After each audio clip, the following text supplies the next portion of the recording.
Well, the interest rate hikes are working. The plan is working, and that is for Canadians to be close to death.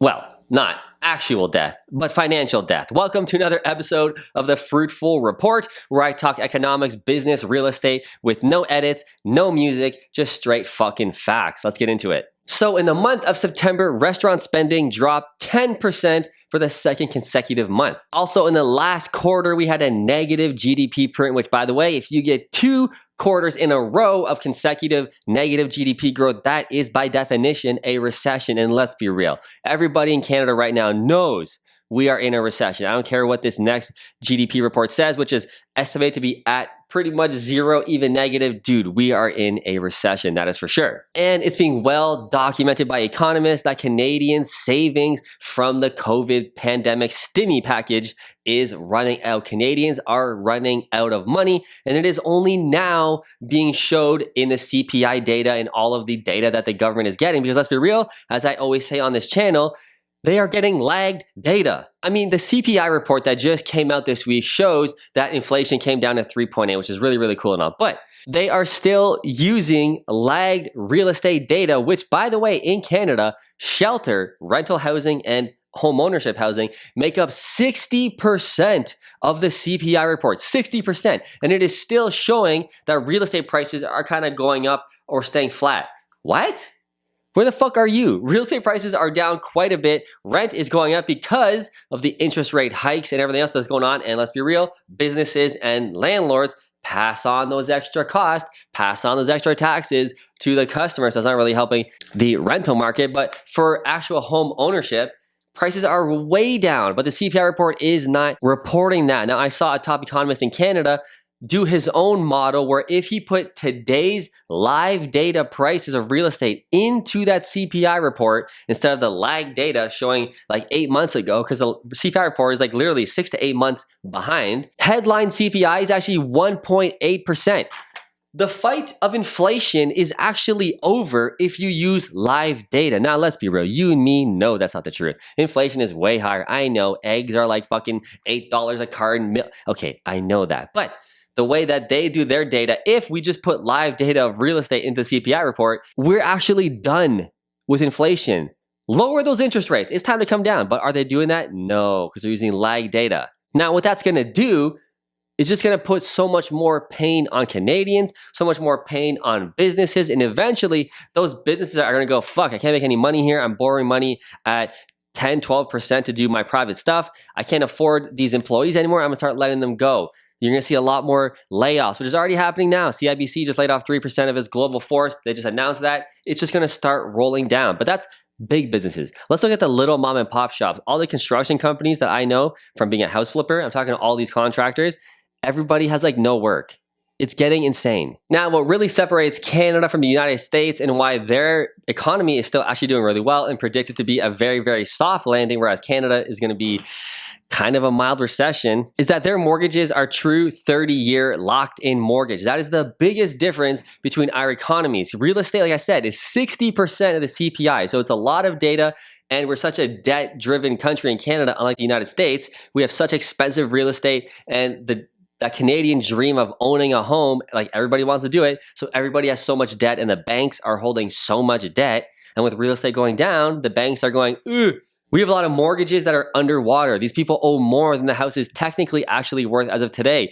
Ew, the credit unions don't like that. But the biggest thing saving the housing market in the United States, like I said, is that these people have true locked-in 30-year mortgages. We only have 5 years. Yeah, it's amortized over 30 years or 25 years, but every 5 years, you have to renew at whatever current rate is it. Now it's gotta be some sort of a conspiracy. Like, why the fuck don't we have a true 30-year mortgage? We're getting a 30-year amortization. Why can't I just get a true 30-year locked in? So a lot of these sellers in the US are like, fuck that. I'm locked in at 1.5 at 2% interest rate for 30 years. Why would I sell my house now at a huge loss to go buy something else at 8%? Rates in the US are like 8% right now. Why would a seller do that in the States? So that's really propping up the housing market, propping up savings, propping up a bunch of people from going to foreclosure, like what happened in 2008 in the US. That is not going to happen in the US right now, but Canada is getting pretty close to a point where Canadians are feeling the pinch a lot. And when that renewal comes, if it comes like now or the next year, when interest rates are going to be high, ouch. We don't know if a lot of Canadians are going to be able to hold on. So how do we fix things? Again, this channel is all about solutions, how to get wealthy and not just bow your head in the sand and be broke like everybody else. This isn't only a doomsday YouTube channel, unlike so many YouTube channels. I am an actual business owner, an entrepreneur, a real estate investor. I'm going to share with you how we can possibly fix all the crap we're seeing. Number one, drop the 2% qualification stress test. What the fuck are we doing? That stress test was implemented when rates were near zero. Rates were like 1.5%, 2% on fixed rates, and they brought in this extra 2% qualification rate, so you had to qualify at 4%, at 4.5%, whatever, 2% more than whatever was actually offered in the case of interest rates rising at a future date. Well, guess what, government? Interest rates are up. They're very high. In fact, they're the highest they've been in 40 years, which if we're looking at all economic data and top economists' forecasts, the Bank of Canada is done raising rates. This is as worse as it gets.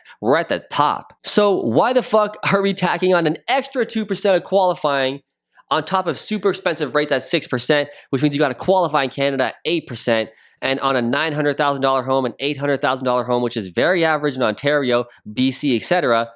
Who can qualify for that? What the fuck? So you're kind of like artificially making a very big financial problem for a lot of Canadians. Again, that's skewing the CPI data. See, we're at the point now where government is fighting inflation with raising rates. However, if you look at the real live data, their interest rates are also causing inflation. Yeah, these increased mortgage payments, if someone's on a variable rate, especially, remember, that CPI, 60% of CPI is real estate. If you're making the cost of home ownership rise every month, that's also going to rise inflation. So what are you going to do? Raise rates again? Oh, inflation is going up. Raise rates again? Inflation is going up. Yeah, you're causing the inflation, you fucking idiot. This is why I truly believe the Bank of Canada is done. They're at the top. What are they going to do? They're at a standstill. Tough talk is over, boy.